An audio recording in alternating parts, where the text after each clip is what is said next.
Welcome to my channel. Subscribe, listen, and enjoy my stories every day. The wind howled against the windows as I sat alone in the dim light of our living room, the clock ticking ominously. It was late, far later than she usually came home. The unease had settled deep in my stomach hours ago, but nothing could have prepared me for what was about to unfold. The sound of the key turning in the lock snapped me out of my reverie. She entered, her face flushed from the cold, her eyes avoiding mine. "Honey, I'm home." Her voice was too cheerful, too forced. I noted the slight tremor in her hands as she struggled out of her coat. "I was starting to get worried," I said, standing to help her. My fingers brushed against something cold and metallic in her pocket. She flinched, but I pretended not to notice. She smiled weakly. "Sorry, work was crazy. But look, I brought you something." Her enthusiasm seemed genuine as she reached into her bag and pulled out a sleek black box, elegantly tied with a silver ribbon. "For me." My heart pounded, not from excitement but from a deep, creeping dread. "Yes." She thrust the box into my hands. "Open it." The box was heavier than I expected. As I lifted the lid, the gleam of a high-end watch caught the dim light. It was beautiful, far more expensive than anything we could reasonably afford on our combined incomes. My eyes then caught something else, a small note tucked beside the watch. "To my sweet Mike, I love you very much." The words were like a punch to the gut. "Darling, it's gorgeous," I managed to choke out, masking my turmoil with a strained smile. "But who's Mike?" Her face drained of color, her eyes widening with horror. For a moment, she was speechless, her mouth opening and closing like a fish out of water. Then, scrambling for an explanation, she stammered, "Oh, that must be a mistake. The store must have mixed up the note. It's for you, I swear." I stared at her, the woman I thought I knew so well, seeing her for the first time. "I love you so much." Surprise. She wrapped her arms around me in a desperate hug. I hugged her back, hiding my clenched fists and the anger boiling inside me. "Thank you, darling. I love it. And don't worry, I'll surprise you soon too." She pulled back, a nervous laugh escaping her. "You will? What kind of surprise?" I smiled, a cold, calculating expression that didn't reach my eyes. "Oh, you'll see. It will be unforgettable." As she retreated to the bedroom, claiming exhaustion, I sat back down, the watch heavy in my palm. My thoughts raced, not just with the pain of her betrayal, but with plans for retribution. My revenge would be meticulous, thorough, and, most importantly, unexpected. Tonight was just the beginning. To begin with, I would start gathering evidence. The game was on, and she didn't even know she was playing.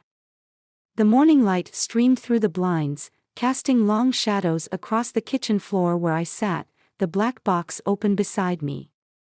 The expensive watch gleamed mockingly under the harsh light. I sipped my coffee, my mind racing with plans. I heard the shower turn off upstairs. The sound of water shutting off marked the countdown to her departure. She always left early on Tuesdays. With limited time, I pulled out my phone and dialed a number I hadn't used in years. "Ricky? It's Dan. I need a favor." The voice on the other end was groggy but soon sharpened with concern. "Dan? What's up, man? It's been ages. I think Anna is seeing someone else. I found a note. It wasn't for me." The words tasted bitter as I spoke them. There was a pause. "You sure, man?" "Yeah. Can you help me find out more about this guy? Mike?" "You got it. Let's meet today. Noon. The old cafe on 5th. Thanks, Ricky. See you there." I ended the call as footsteps echoed down the stairs. Anna appeared, dressed sharply for work, her demeanor carefully neutral. "Morning, love," she said, her voice light, avoiding my gaze as she grabbed a piece of toast. "I'll be home late again tonight, big project launch." "Of course," I replied, keeping my tone even. "Have a great day." She leaned in hesitantly for a kiss, which I returned mechanically. Then she was gone, the door closing softly behind her. At the cafe, Ricky was already waiting, a serious look on his face. He had aged since the last time we met, lines of worry etched around his eyes. "All right, tell me everything," Ricky urged, pushing a cup of coffee toward me. I recounted the events, showing him the note. He listened intently, nodding occasionally, his eyes narrowing. "We'll need more than just a note and a hunch. Got access to her phone or computer?" I shook my head. "She's careful. Always has been." Ricky drummed his fingers on the table. "Okay, here's what we do. I've got a buddy, Max. He's good with this tech stuff. He can set you up with something to track her movements. GPS, maybe more. You in?" I hesitated. The thought of spying on Anna twisted my stomach, but the need for the truth pushed me forward. "Yes. Set it up." Ricky pulled out his phone and sent a quick message. Minutes later, a tall, wiry man with sharp eyes and a guarded expression joined us. "Dan, meet Max. Dan needs our help." Max nodded, his gaze assessing. "I can get you a tracking device. Small, easy to hide. I'll need access to her car, though." "Any chance?" "I can manage that. She has yoga tomorrow night. Leaves her car in the lot." "Perfect," Max said, pulling out a tiny device from his pocket. "I'll show you how to set it up. Tonight, you get it in the car. We start tracking tomorrow." As we planned, the weight of my actions bore down on me. I was crossing a line, propelled by betrayal and the burning need for retribution. But as I left the cafe with a new ally and a plan in motion, I felt a sense of grim determination settle in. This was just the beginning. The chill of the evening air bites at my skin as I stand in the shadow of a large oak tree near the yoga studio parking lot. The last traces of sunlight fade from the sky, leaving a blanket of darkness. My heart races not just from the cold, but from the anticipation and fear of what I'm about to do. I watch as Anna's car pulls in. She parks, grabs her yoga mat from the back seat, and heads into the studio without a glance around. This is my moment. I move quickly across the parking lot, keeping my head down and my pace even, trying not to attract any attention. Approaching the car, I pull out the small device Max gave me. It's no bigger than a coin, and as I slide it under the driver's seat, a wave of guilt washes over me. I'm invading her privacy, something I never thought I'd do. But then I remember the note, the watch, the lies. I steel myself and finish the job. The device in place, I hurry back to the shadows and pull out my phone. A new app, installed by Max, shows a blinking dot, Anna's car. It's working. I can track her every move now. As I watch the blinking dot on my phone, I try to imagine where it might lead me. Is she really seeing someone else? Will this little blinking light lead me to the other man? My thoughts are interrupted by a buzz in my pocket. A text from Max, all set. You can monitor from your phone. Anything unusual, let me know. Back at home, the house feels colder, emptier. I sit at the kitchen table with my laptop open, the tracking app on one side of the screen, a blank document on the other. I'm supposed to be working on a report for work, but my focus is entirely on the blinking dot moving around the city. Hours pass, and the dot finally moves back toward the yoga studio. I watch as it stops, then starts again, heading home. My heart sinks a little. Just a yoga class tonight. But this is just the beginning. There's no telling what secrets the coming days might unveil. Anna arrives home, her face flushed from exercise, her eyes tired. "Hey," she calls out as she enters, not expecting a response since I'm supposed to be asleep. "Hey," I reply from the kitchen, causing her to jump slightly. "Couldn't sleep. Waiting up for you." She smiles weakly, placing her mat by the door. "Sorry, did I wake you?" "No," I lie smoothly, closing my laptop but leaving the app running on my phone, hidden under some papers. "Just working late." We talk briefly about her day, the mundane details of her work, her yoga class. She doesn't mention staying late again, doesn't mention any special projects or meetings. I nod and smile, all the while wondering if the next time the dot moves, it'll reveal something life-changing. As we head to bed, I feel the distance between us like a tangible thing, a gap filled with secrets and lies. But I say nothing, only watch as she falls asleep.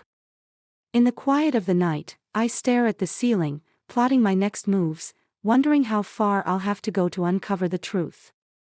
This game of cat and mouse has only just begun. For days, the pattern remains the same. Anna leaves, her blinking dot traverses across the city, and always returns.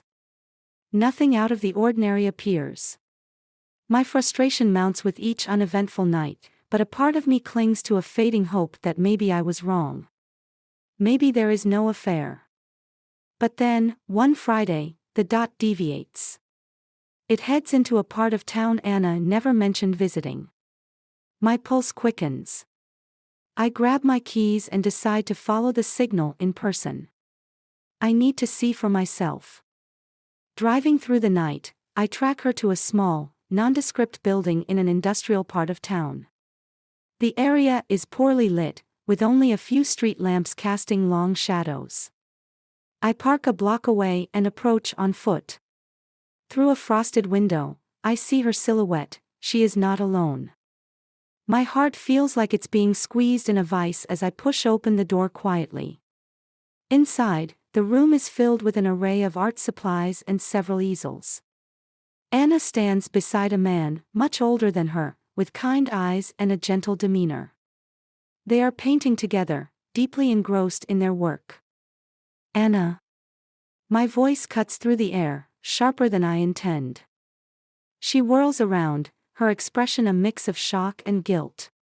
"Dan. What are you? How did you find? Who is he, Anna?" The question is a growl, tension coiling tight in my stomach. The man sets down his brush and steps forward, extending a hand, which I do not take. "I'm Mike. Michael Turner. I'm an artist. Anna has been my student for the past few months." "A student?" Confusion clouds my anger. "Why didn't you tell me?" Anna's face crumples, and she looks away. "I thought you'd be upset." "Upset? About painting?" "Not about the painting," she sighs. "About the money. The classes are expensive, and after your comments about unnecessary spending, I was scared you'd think this was foolish." The room spins slightly as relief washes over me, mingled with a sharp pang of guilt. "I thought you were having an affair." Her eyes widen in shock. "What? No, never." The older man, Mike, chuckles softly, breaking the tension. "I might be charming, but not that charming. I'm just here to teach art." I feel foolish, my earlier actions weighing heavily on me. "I'm sorry, Anna.